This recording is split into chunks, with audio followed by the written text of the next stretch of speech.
Hello, beautiful family. How are you all doing? Thank you for the love and the support. So, my beautiful people, today I have a quick one to share with you. Wonders they normally say shall never end. Look, this is Progress the Analyst, and here I keep you updated. I touch that on the latest happening and I bring reality to your doorstep. So, without not wasting much of your time, let us dive into the reason why we're here. So the purpose of Progress Analysis here is to keep you updated about all the latest happening. So early this day we had we saw a video circulating all over about Gentle Diyawo and some persons on it, and we also saw the sound of AK. And a lot of people have different view to it. A lot of people were shouting, a lot of people were complaining, a lot of people are crying. Okay, so please do it to watch this video to the very end, because you are going to get the full package. So I tried to check around and clarify the issue, and this is what I saw. He said, let me clear this video circulating on social media, make indie propaganda. This was men on ground who betrayed the struggle by using the G or the AK we use against the zoo terrorists in uniform to rob people. We made this video public for it to be a lesson to other men. They were not kpai but injured. Anyone who betrayed the struggle must pay with his or her life. Remember, we took oath to protect and not to rob nor kpai innocent people. Ndo. Now, I saw a lot of people making videos saying, oh, this is Simon Ekpa boys, this is Simon Ekpa, this is people that are working with Simon Ekpa and Nnamdi Kanu. They are not tagging it together with them. Why a lot of people don't really want to accept the reality. But let me tell you, no matter what they did, definitely the name of Simon Ekpa and Mazi Nnamdi Kanu must be included. That is the truth. If you like, they argue with your keyboard, is your own cup of tea. If you look at the scenario, and if you look at who Gentle is to Simon Ekpa, are you not telling me that they will be mentioning Gentle without not mentioning Simon Ekpa? They must definitely mention the name of Simon Ekpa because everything surround him. Now, I just wanted to listen to this message from someone from Okigwe when he was crying for help, shouting. Listen to this. Chukwu,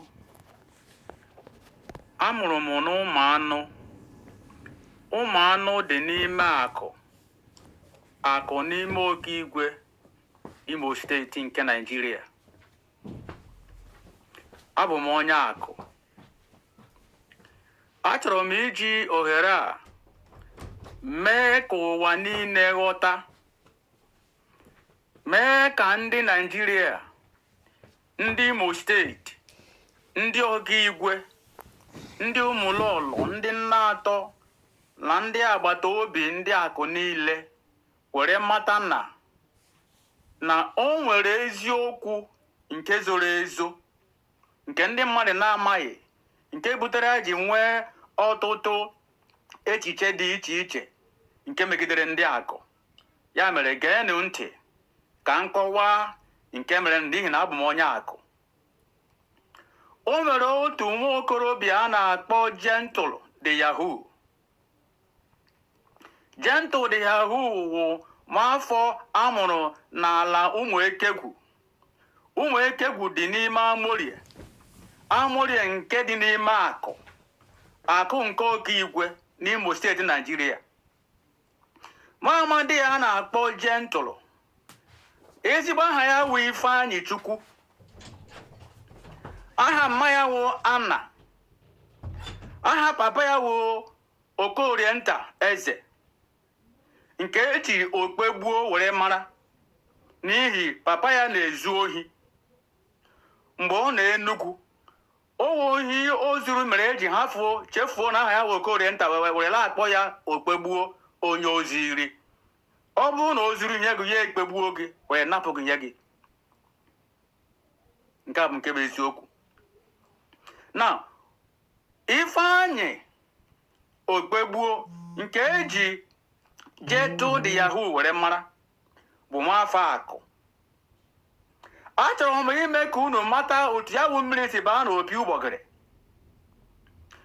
Ọtụtụ n'ime unu nọ na Naịjirịa, n'ime Imo steeti, n'ime Ọkigwe na ndị gbara gburugburu maara na o nwere mgbe a na-atọrọ ndị mmadụ n'ụzọ sitere Ọkigwe bata Amosu, si Amosu gawa Arụ Ndị Izọgụ, bata gawa Aka Ọkwa wee baa Anambra, na o nwere mgbe a na-atọrọ ndị mmadụ na Naihot na Ikpeọra. Orisa ka eji emezi biznes. Ndị nke abịa mee taa, ha ala nwanne echi ndị ọzọ abịa atọrọ ha si n'Ikpeọra bata Ikpa Ndị Akụ, si Ikpa Akụ tọrọ ha baa Ịkpala Ọmara gawazie Lọkpa Nta. Mgbe a na-atọ ndị mmadụ, ọtụtụ ndị mmadụ amaghị ihe a ga-eme, nke butere na ndị akụ na onwe ya gaa ọrụ n'Ikpa ha na-ahụ ebe a na-edu ndị a tọrọ sile Ikpa ha na-akpụrụ na-aga na ụzọ Lọkpa Nta, maka na ndị na-achị efi mere ụzọ ihe ha si aga sitere Lọkpa Nta bata Ikpa Ndị Akụ baa Ikpeọra na ndị ọzọ. Mgbe nke a na-aga, o wee ruo mgbe e bidoro tọwazie ndị akụ, ha si Igube na-alọta atọrọ ndị akụ. Ndị akụ kpọkwara gọọmenti Imo steeti, kpọọ ndị polisi ka gbatara ha enyemaka. Onwenwe onye ndị polisi menwuru, onwenwe okwe ihe ndị Imo steeti menwuru. Ndị Igbo si na ọ bụ na ma ahụ ebe a ga-edukasa aka ebesi ala ikpere. Mgbe nke a na-eme, jentụri Yahoo nke a na-agba Ifeanyị nọ n'Osumohu. Ọtụtụ n'ime unu wu ndị Ọkigwe, ọtụtụ n'ime unu wu ndị Ụmụlọlọ, ndị Amosu, ndị Ụmụọpara, ndị Ụmụawa, ndị Nnatọ na ndị gbara ha gburugburu kwenyere na ha na-eme, maka na onye ọbụla dị ka ọ chọrọ Biafra. Anyị chee na ọ Biafra ka a na-eme. So mgbe nke a na-aga n'iru, hụzie na a na-atọ ndị akụ kwa wiiki. Ndị akụ amaghị ha ga-eme, amaghị ka ozi si wee ruo nwa amadi a na-akpọ Jentụrụ Yahoo ntị, ya wee lọta ala akụ obodo ya na ụdị ka ọ bịa napụta ndị ya n'aka ndị ntọ nke a ji kidnapping wee mara, wee bata na akụ babiri na akụ. Anyị amaghị na ọ bụ ọsọ ka ọ gbara site n'Osumohu lọta ala akụ. Anyị amaghị na ọ bụ ọsọ, anyị chee na ọ bịara inyere anyị aka. Mgbe nke a na-aga obere oge, ọ dị ka ịtọ ndị akụ ọ kwụsịrị n'ụzọ gara Igube. Anyị nwewe obi aṅụrị na Chineke azọpụtara anyị n'aka ndị na-abịa tọrọ anyị. Wee ruo Ifeanyị kpọọ oku dịka Nebukadneza kpọrọ ndị ụwa na mgbe nke ya, kpọọ akụ niile oku. Akụ niile were zuo la mishọn. Ifeanyị wee chee akụ niile iyi n'ihu na onye ọbụla ahụ aṅụghị iyi ahụ ga-anwụ. Ya were gbaa akụ niile ndụ na ịga ekwukwe ihe ị hụrụ. Akụ niile wee ṅụọ iyi. Ka ha na-abụ ndị jụrụ ịṅụ iyi ya site n'okwukwe ha, Ifeanyị gburu ha to the point tupu ha nwụọ, ya megbe gbaa mbọ na ha ṅụrụ ya wụ iyi, ya were gbuo ndị ahụ. Mana mgbe nke a mechara, arụ dị iche iche bido malite mewe n'ala akụ. Ụfọdụ gbafuwazie n'akụ, megide zuo nke ruru na ga-eme. Ụfọdụ ndị abụghị ndị akụ si obodo dị iche iche wee jupụta n'akụ.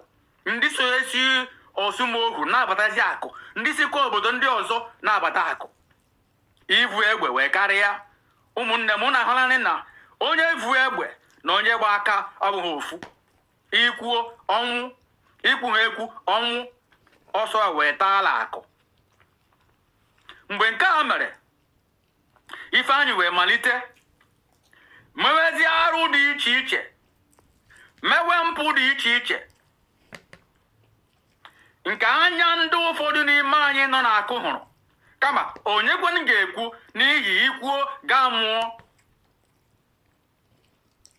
Ya mere arụ were mee, mpụ wee ju ebe niile, agaghị n'ebe ọzọ bute ndị mmadụ. Isiokwu achọrọ m ime ka ndị Naịjirịa ghọta, ime ka ndị oke igwe ghọta, na ndị gbara gburugburu, ndị agbata obi, ndị akụ mata na okwu a na-ekwu bụ site n'aka ndị yuutu akụ, n'ihi na ndị ndu akụ, ndị na-achụ akụ agharịpụrụ akụ.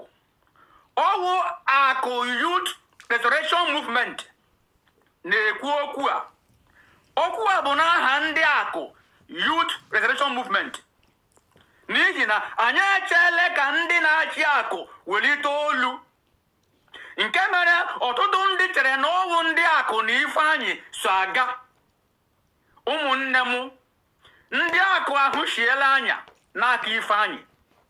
Ya mere ụmụ yuutu akụ ekuliele n'iwe wee na-akpọ gọọmenti of Nigeria ha gbatara ha ọsọ enyemaka, wee na-akpọ gọọmenti of Imo steeti ka ha gbatara ha ọsọ enyemaka, wee na-akpọkwa ndị oke igwe local gọọmenti, na-akpọkwa ndị ha na-akụ gbara gburugburu.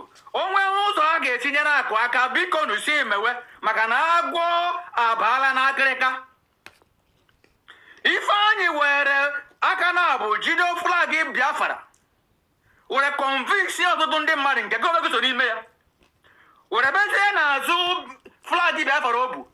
Ọ bụrụ na ọwụ kidnapping, organ harvesting, robbery, criminality, terrorism, uhe Ifeanyị bụ n'azụ flag Biafra o bu, wee were aha IPOB na-eme arụ nke Nnamdi Kanu na onwe ya amaghị ụdị arụ Ifeanyị ji aha IPOB eme, maka na ọ bụrụ ihe a ka Nnamdi Kanu gwara anyị, ọ bụghị onye ga-esonyere ya. Ya mere ụmụnne m, ndị ihe ọma na-adị mma, ndị hụrụ eziokwu n'anya, gbatara na akụ ọsọ enyemaka, n'ihi na ana m achọ ka gọọmenti of Imo steeti ghọta na ọ bụ mleghara anya ha leghara akụ, gbata na akụ bịa wuo alaeze ya, n'ihi na ya wụ nwa amadi kwara ụzọ n'ime ọhịa ka obi, akụ enweghị ụzọ.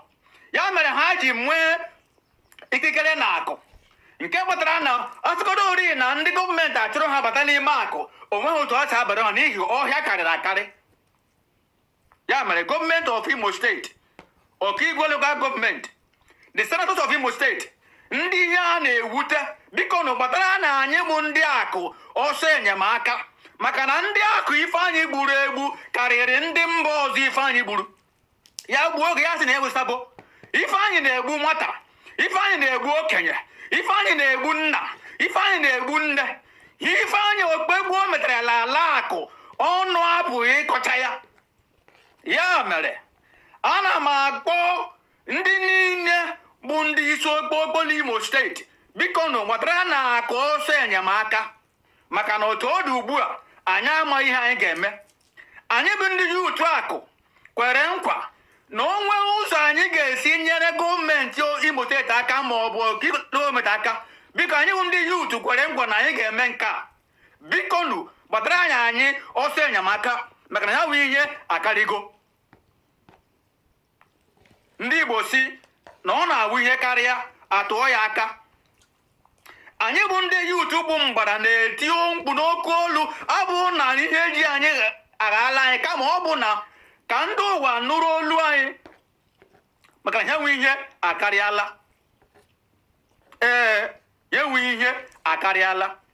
O mebeghị ụdị arụ nwa amadi a na-agba Ifeanyị aka Gentle the Yahoo mmefọrọ. O meela arụ, o meela arụ, o meela arụ. Ya mere biko onwe otu unu ga-etinyere ndị akụ aka, unu egbukwala oge, maka na ya wa agwọ n'ozili ime akịrịka.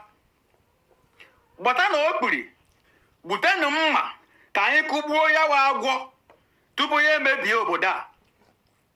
Udo dịrị unu ụmụnne m. Okwu a si n'aka akụ Youth Restoration Movement na-ewetara unu ozi ya. udo dịrị unu ndị Nigeria, udo dịrị ndị Imo steeti, udo dịrị ndị Ọkaigwe, dịkwara ndị Nnatọ, dịkwara ndị Ihube, dịkwara ndị Ụmụlọlọ, Ụmụọpara, dịkwara ndị Ụmụawigbo, ndị ụmụnna anyị gbara anyị gburugburu, ka unu ghara iji iwe mụọ ọfụfụ wee pịwa mụọ egu ọnụ. Otu akọ ha m n'olu. So my beautiful family, that brings us to the end of this update. Do well to like the video, share and subscribe. I still remain your one and only progressive analyst, and I'm here to keep you updated. Thank you so much and bye for now.